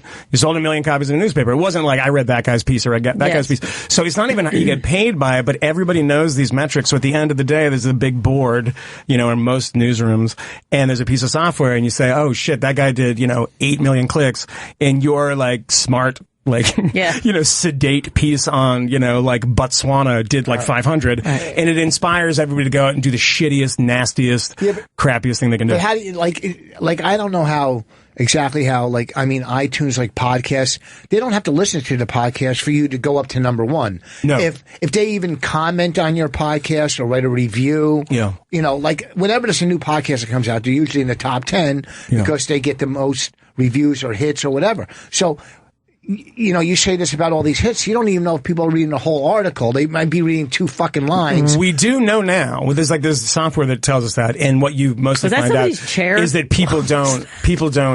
No one heard it. No. Okay. But people don't read most articles. How would you know if they read the whole? Yeah, because it actually can tell how far you scroll down the piece. And there's a number of studies that show that people are informed. I mean, that's like air quotes informed about issues almost exclusively by headlines. So you hear about things on Facebook, and it's like everybody, so and they're like, "Oh, did you hear?" In the study or whatever bullshit thing gets debunked 2 days later. You never hear about the debunking, but it sticks with people forever. That this like thing that they saw the headline of. So it's not even that people aren't reading the stories. They're not even clicking on the stories half the time. So but also they do this thing where they'd be like, you'll never guess this woman's response to whatever. That's good. And then you click and it's like nothing about totally that. A normal response. Yeah, it's like, I could would have guessed that response. Yeah. And the ones I read, it takes so long to get to the next fucking. There's 4,000 advertisements. Oh my God, it drives me nuts. Sometimes they make it so that you can't, there's almost no room to scroll up. It's like you've got to just put your finger on one sentence and I just don't know why you'd want to. Go ahead. Yeah. What do you want me to say? That's enough. Why don't you introduce him? What kind of segue was why that? don't you introduce him? I don't know. I've never met him. How am I? He did our show before. You weren't here, though, Rich. Hi, Andy Fiore. Nice to meet you. Hi, what's your name? Andy. Hi, Andy. Fiore. Who do you do? Who do you do? You weren't here the last time I did this. With who? I think it's Allie. Who else was here that night? He did Fish and Mark Norman. John Fish. Oh, no, that when Mark. Oh, I wasn't here that night. I called in. Mm-hmm. Fucking Fish. Have you listened? His stuff is funny, man. Mm-hmm. I've listened to some of his stuff on Sirius. Like, you'll hear some comics, you're going, that's funny fucking stuff, Totally. man. So how long you been doing stand-up? 8 years. Oh. From where? I'm from Morristown, actually. Oh, really? Yeah. Fucking Morristown. Century 21, they have one there. Yeah. But if you don't We go do there, got We one. got names of businesses in the town. No, that's because I got my Burger first King tattoo and in Morristown years ago. It's covered. But my first tattoo was ever. What was the Century cover 21? tattoo? What What was the I got tattoo? tons of stuff covered. That's all covered. But did you cover it deliberately because you were? Yes, I didn't like it. And that's a cover up right there. What was the last tattoo you got? What's the most recent? The Never Again, I think. You have a Holocaust tattoo. Yeah, Never Look Again. at that. I mean, it's not pro-Holocaust, by the way, because you can't see it at home. It's people clapping outside of audience. Yeah, it's a tattoo that just questions the numbers. I always thought that Never Again meant tattoos. Oh, God. Hey, we got a caller. Oh, we got a caller. Frank. my part's We know over. Frank. Oh, Frank. We've got 7 callers, and they just... I mean, Bonnie, that you just really, that line really almost like a car crash sound should have happened. But I know. I tried to cover it up with some bop bop boopy doo. Didn't help. I know it's fine, but I wanted to bring back the media and the fact that they exploit the negativity, obviously, and that's what gets ratings. If they told nothing but good news, they'd have no format. And the fact that there are trolls out there that use these internet search type services and then they republish all the crap that's out there. So I can't agree with you more. And the fact that Bonnie is doing, I think she's doing better than her husband these days. Is so Yeah, I think so, yeah. What do you mean? You're out. We're not competing, but what do you mean by doing better? not competitive. I mean, I love just jealousy. You know that, right? Rich, you're my man. You're the I know, best. but what do you mean by doing better? We're a team. She's everywhere. I Everywhere know. I go, I see posters of her. There's people talking about her, and she's just a book. The husband didn't read the book. I mean, it's just, I did. I only got 2 exploding. chapters to go. She's exploding, and you have nothing to do with it. You're 100%. Last night he did. You're 100%. Oh, my God. You're 100% that I have nothing to do with it. And thank you, because you're right. We have 2 separate careers, and we have a career together. And Rich, I love you're the best always. Obviously, you need to do more stuff with Jim A. I'll talk to you guys. All right. Bye, thanks for your call. He's one of our favorite callers. He's one of our 7 callers. He's one of our favorites. We have 17 tweeters and 7 callers. This show is going places. Listen, big. folks, write a review. Do you know how big this is? We're drive time in L.A. I don't know if you guys know it, but Well, I we bet both had you, to move, so we didn't get to hear. No idea what's happening there. who did you have roommates out there? Other comics?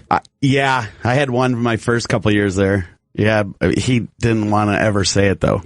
Why? So I hate to even bring it up if I did. Is he a big act now? He was, yeah. I would say he was. But why? He didn't want to say that you were his roommate? Nope. I don't know why. I mean, Tim Allen? No, not that big. Not that big.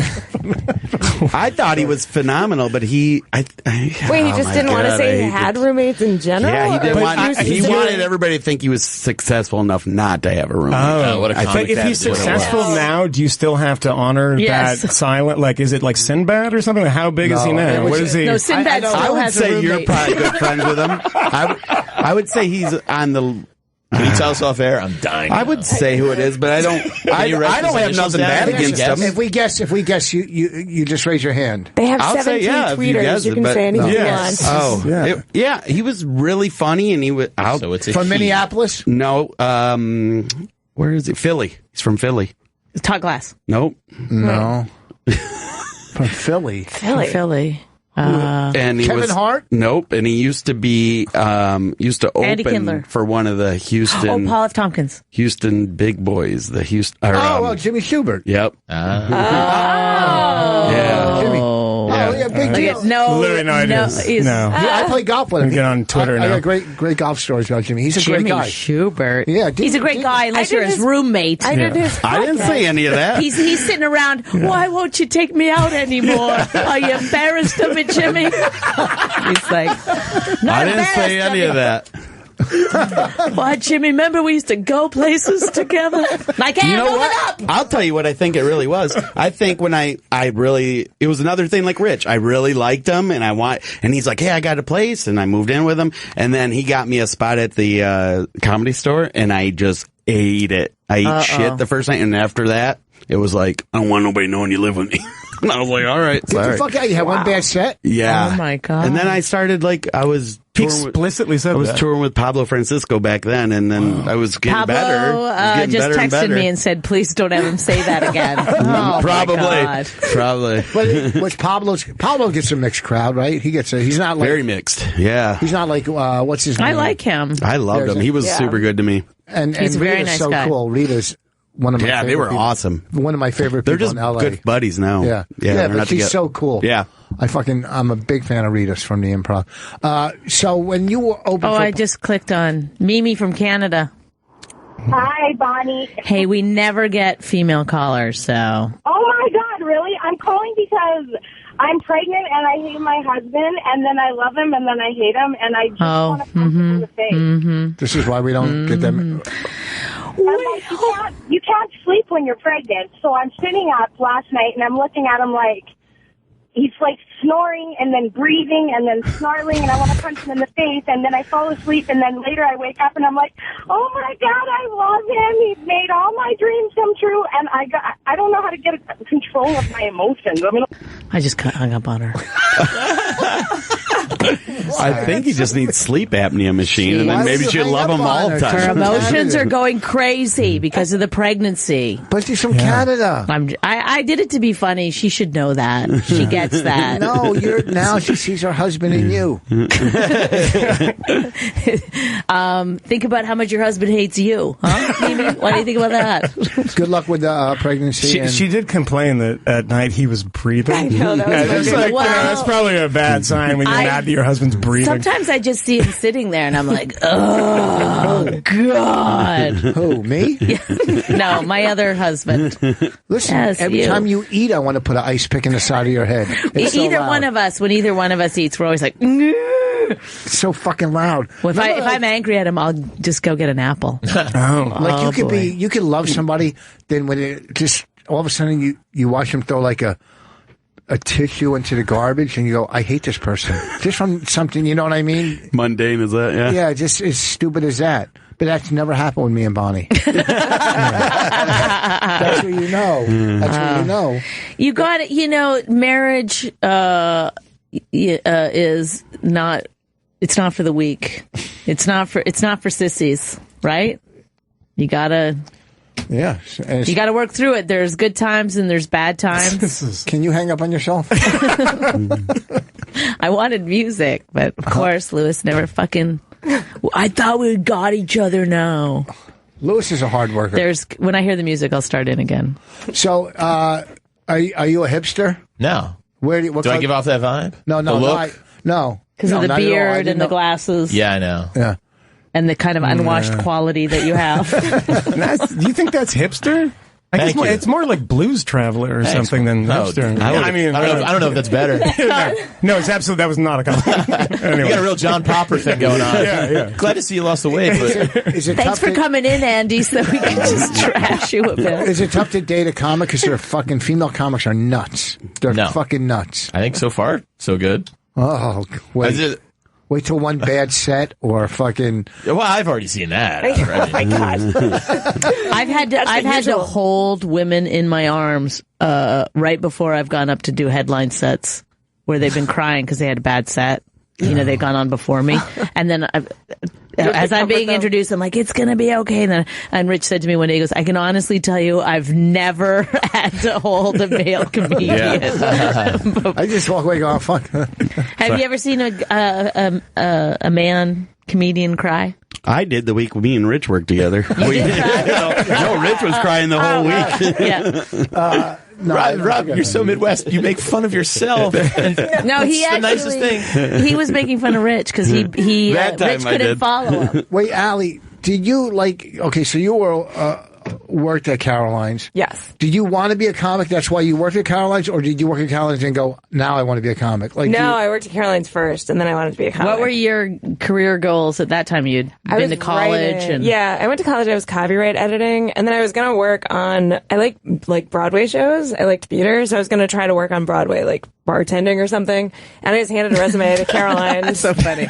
I went to college, and I really enjoyed the theater, so I thought I could be a bartender. So basically, you just basically wanted to bartend in proximity to things you wanted to do. Absolutely, that was my plan. I love musicals, so I thought I'm going to bartend at a musical at Hamilton. That'll be fantastic.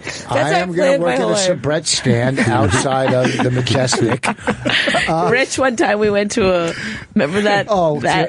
We went to a Broadway play that was it was a musical, and it closed like 2 days later. But about killing babies. It was a big hit in England. Yeah, it was about what they were killing babies, nuns, or I don't remember, but I was like 7 months pregnant and I didn't enjoy it. But Rich did push me out of the way at one point because he thought he saw the head of Comedy Central and was like pumping the guy's hand and talking to him, and then later we ran into someone else, and the guy was like, "Oh, that guy's out of the country." Like Rich had just accosted some random at the person. Party at Tavern on the Green. So we're at Tavern on the Green and the after party, and there's this gentleman standing there in a suit and tuxedo, drinking a wine, and Rich is talking to him. The guy had recognized Rich somehow, and somehow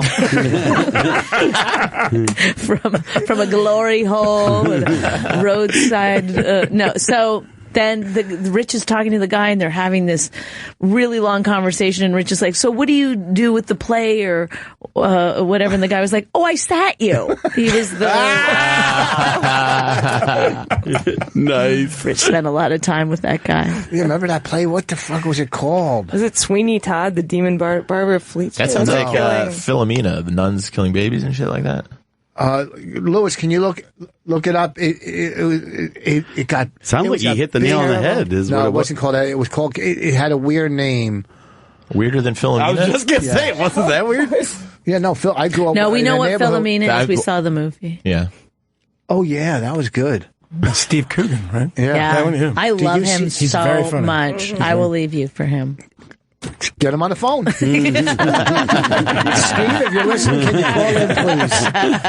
866-969-1969. I've been yelling and screaming about this movie that I love so much. Michael Showalter directed. I was going to try to get him on the show. Should I? Yes. I loved it. Hello, my name is Doris with Sally Field. Oh, yeah. Oh, Is it a new movie? It's a very new movie. It's a very small budget, I guess. Yeah, even though it's Sally Field, so I don't know how many theaters Even though it's Sally Field, is she commanding big salaries these days? I mean, she's an Academy Award winner. Two times. What did she win an Academy Award? 2 times she won for Smokey and the Band. The one where she stood on the table and was like, "Remember, you like me? You really like me?" Yeah, that's right. Yeah, that's what she was talking Norma about. Ray. She won That was 2 right. Academy Awards. Yeah. Forrest Gump. Yeah. And No, she didn't win for Forrest Gump. She won for Norma Ray Gidget. and what? Gidget. she was She was good, but she was also the flying nun. She was Who, the other Punchline? Yeah. No. Look, what it, Lewis. Where's my music? He's on the Look phone. up the thing. Take the call, Lewis. Anyhow, and Tyne Daly was in it.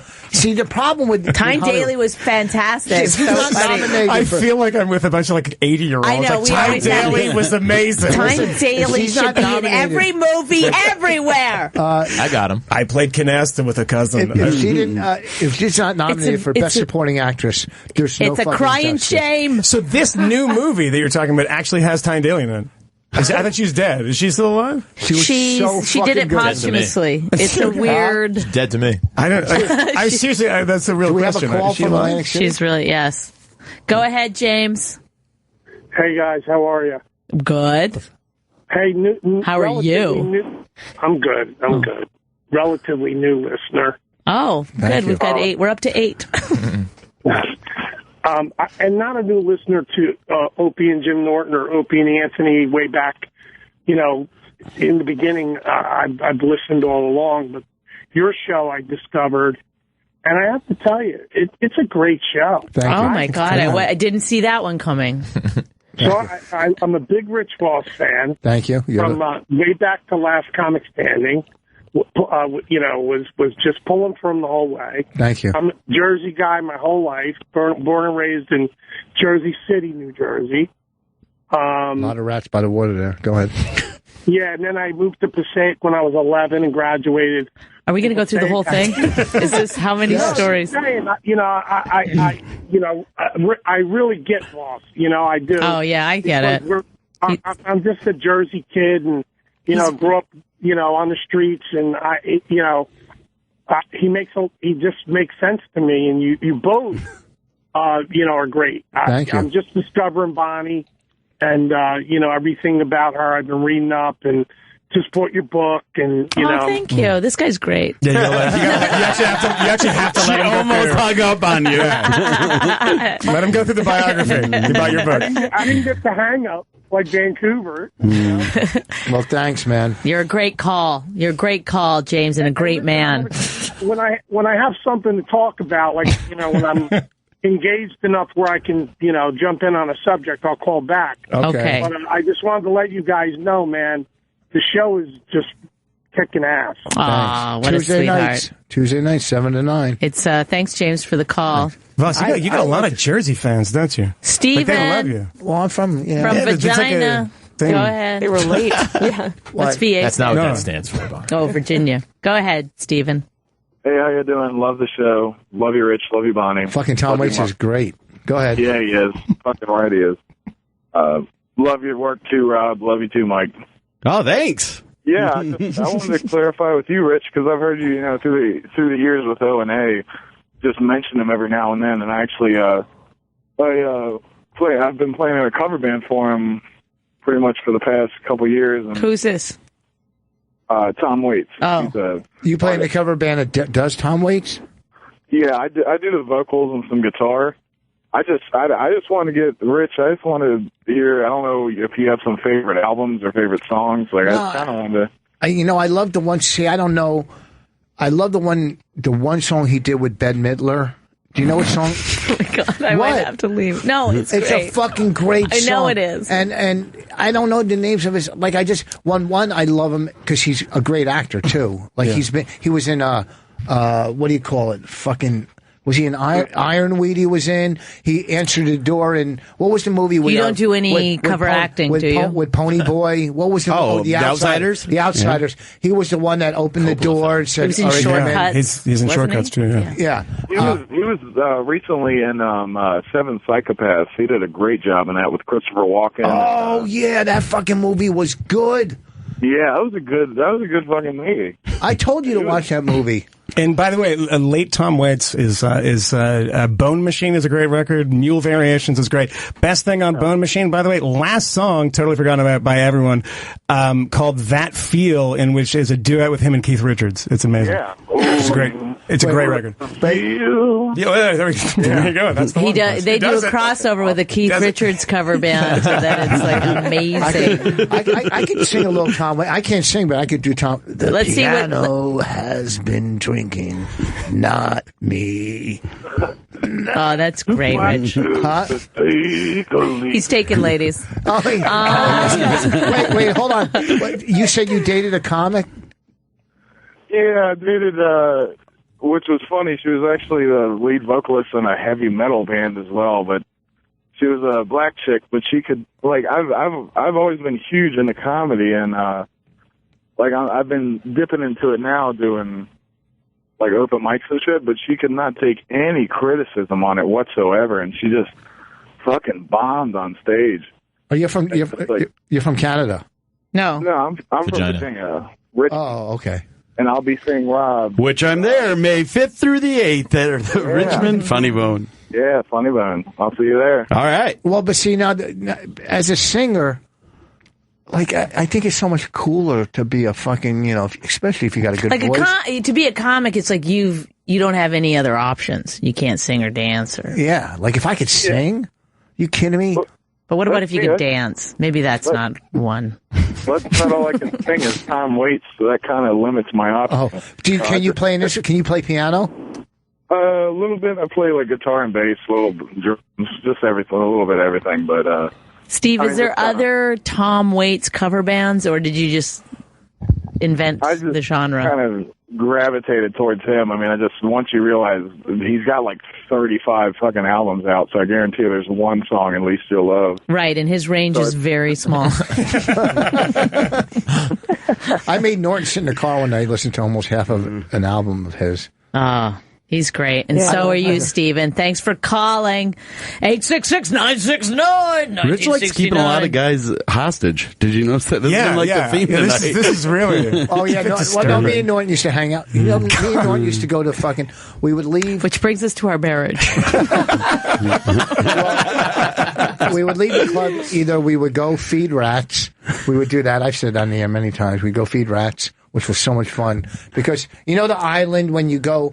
They put a subway there now, but when you're going up like it's I think 7th Broadway, and then it makes a left and a right, like right before the Beacon on like 74th maybe. You make a quick left and a right, and you're on Broadway. Yeah, that's on 72nd Street. Yeah, yeah. And now there's a subway there, but it used to be all like garden and like where the benches are, and so we would pull our car up right there.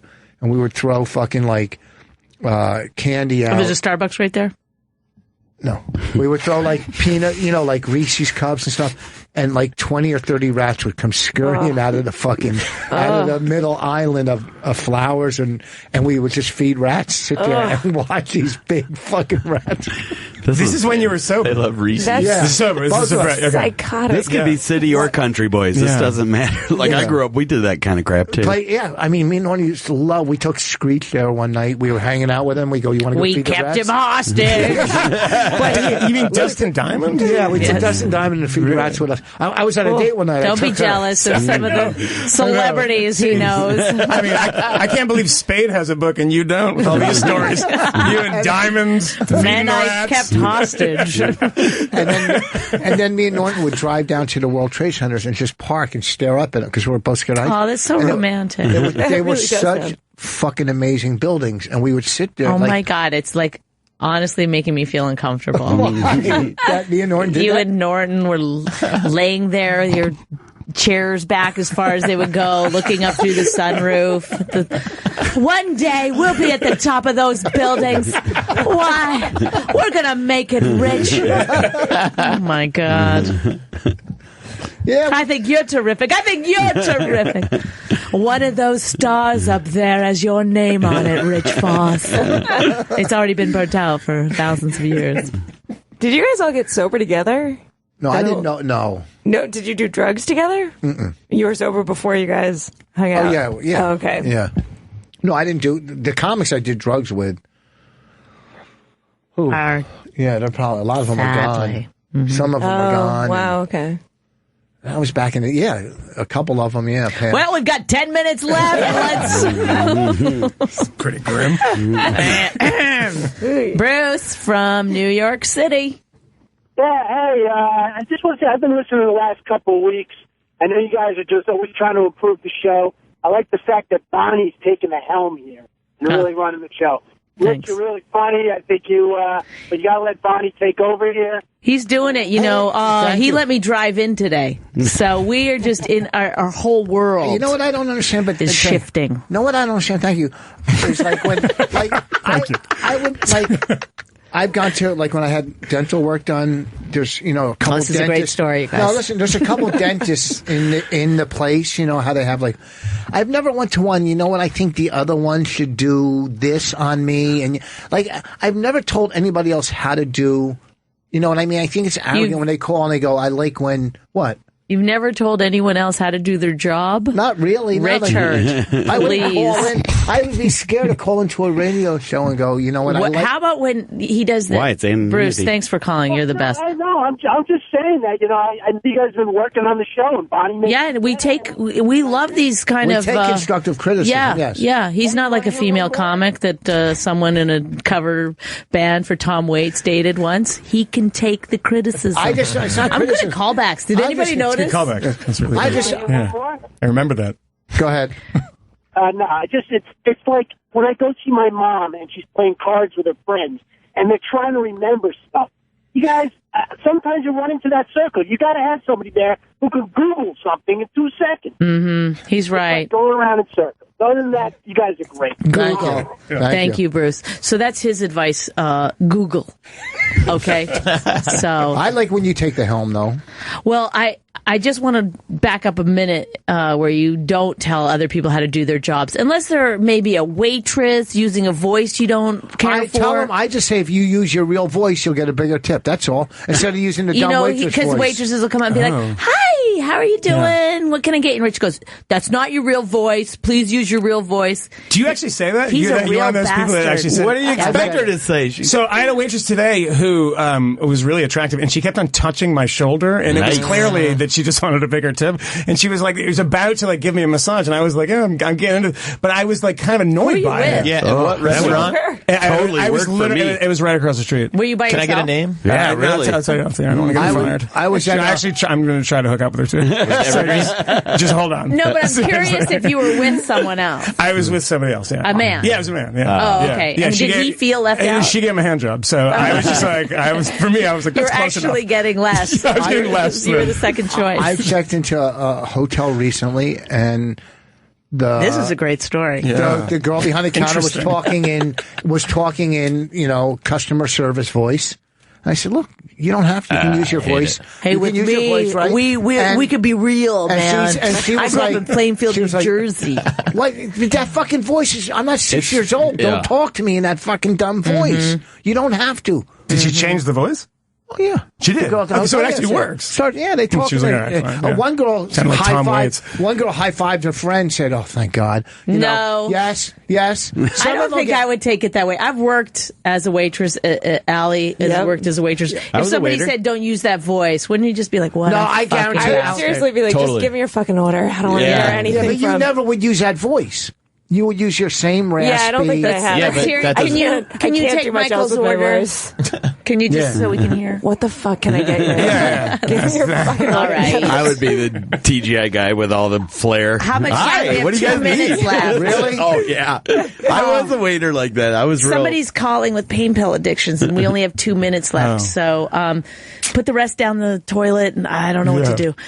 Go to a meeting. Right, Rich? Is that what you say? And then someone says, did anyone bomb so hard they thought about quitting comedy yesterday? Of course. So that one we're done with. The pain. Listen to the guy with the pills. Your best. Listen, I don't know. Look. 30 seconds. Go to a meeting. All I can tell you is go to a meeting. See what you know, and listen and talk after somebody. Talk to somebody there at the meeting. Go to a 12-step meeting. They're all over the place wherever you live, and listen. And then after the meeting, grab somebody and go, hey, they'll talk to you. Where am I going to be, Bonnie? He's going to be at the Joke Joint in St. Paul, Minneapolis. That's only Thursday and Friday. Get your tickets now. The week following, he's going to be in Bohemia on Long Island at McGuire's. That always sells out, folks. And the week after that, I don't know the exact dates. 13th and 14th. The 13th and 14th. That's only Friday and Saturday night at the Black Box Theater in Boca Raton, Florida. This Saturday, I'm doing the NA convention. I don't give a shit. Go ahead. May 5th through the 8th, I'm at the Richmond, Virginia Funny Bone. May 19th through the 22nd, the Denver Improv. And June 2nd through the 5th, Omaha Funny Bone. I just work with a funny fucking we guy only from do Denver. up to 2 months. That's 1 month. Yeah, the June one we're not going to be able to do. I work with a funny guy from fucking Denver. Rick Kearns. This fucking guy was. Yeah. Where you come? We're not on the air anymore. No. Does that make you happy? We've Yes, we run are. out of fucking Allie, time. where are you going to be? I'm going to be at McGuire's this weekend in Bohemia, Greenwich Comedy Club next weekend, and the Laugh Factory in Vegas, May 15th to the 22nd. Yeah, I'm not a comedian. I don't do this. Is what you guys do. We don't like journalists don't go around like, hey, I'm writing a piece about. Okay. Yeah, I just at MC Moynihan. That's my Twitter thing. There's a lot of stuff that's what I put. All right, all that that's stuff's on there. fantastic. That's fun. Do you have That's anything fun. coming up? Yeah, I actually have my first album coming out this Friday. Whoa! iTunes, all that stuff. What's the name? It's called Plan B. And Love it. We're having the release party Friday night at Lucky Jack's on the Lower East Side. Nice. Oh, cool. And then May 13th and 14th, City Shouldn't Steam, it be Hartford. no plan What was B? that? May 13th? May 13th and 14th, the City Steam in Hartford. Oh, Connecticut. yeah. So, yeah, God, try That's a Andy great George. Buy place. the The album. City Steam Used to be in Brown- Hartford, used to- Connecticut. Used to be Brown and Thompson back in the day. I wonder if I'm going to get, Well, people sure. might ask me to do commercials and stuff. Anyway, we're out. Good night. Thank you guys for coming Thank you. on our face.